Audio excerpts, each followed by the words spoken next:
অবশ্যই কোথায় কিভাবে মক পোলিং চলছে সেদিকে নজর রয়েছে। 7টা থেকে ভোট গ্রহণ শুরু হবে, কিন্তু এই মুহূর্তে আরামবাগের দিকে আমাদের নজর রাখতে হচ্ছে, কারণ ভোটের আগে রক্তপাত আরামবাগে আক্রান্ত 3 তৃণমূল কর্মী।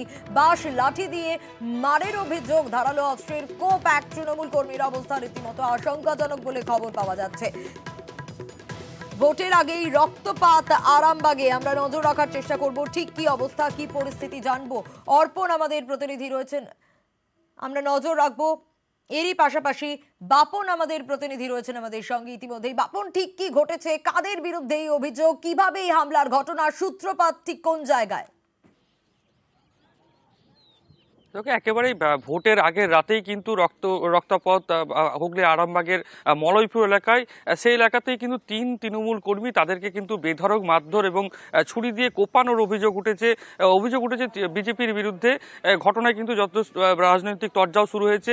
তবে যেটা জানা গেছে, তৃণমূলের পক্ষ থেকে যেটা দাবি করা হয়েছে যে ওই এলাকায় যে ভোট কেন্দ্র যে রয়েছে, সেই ভোট কেন্দ্রে যারা ভোট কর্মী ছিল, তাদের খাবারের জন্য কিন্তু ওই এলাকায় স্বনির্ভর গোষ্ঠীর কাছে বরাদ দেওয়া হয়। সেই খাবার কিন্তু রাত হওয়ায় মহিলারা ওই ভোট কেন্দ্রে যেতে পারেনি। সেই কারণেই এক তৃণমূল কর্মী শ্যামল রায়, তিনি ওই খাবার নিয়ে গিয়েছিলেন। খাবার দিয়ে ফেরার পথেই কিন্তু তার উপর অতর্কিত হামলা চালানো হয় বলে অভিযোগ। এমনকি তাকে বারবার ধারালো অস্ত্র দিয়ে কোপানো হয় বলে অভিযোগ। সেই ঘটনায় যখন খবর পায়, সেই ঘটনার খবর পেয়ে কিন্তু স্থানীয় আরও তৃণমূল কর্মী তারা কিন্তু ছুটে যায়। তাদেরকেও বেধড়ক মারধর করা হয়।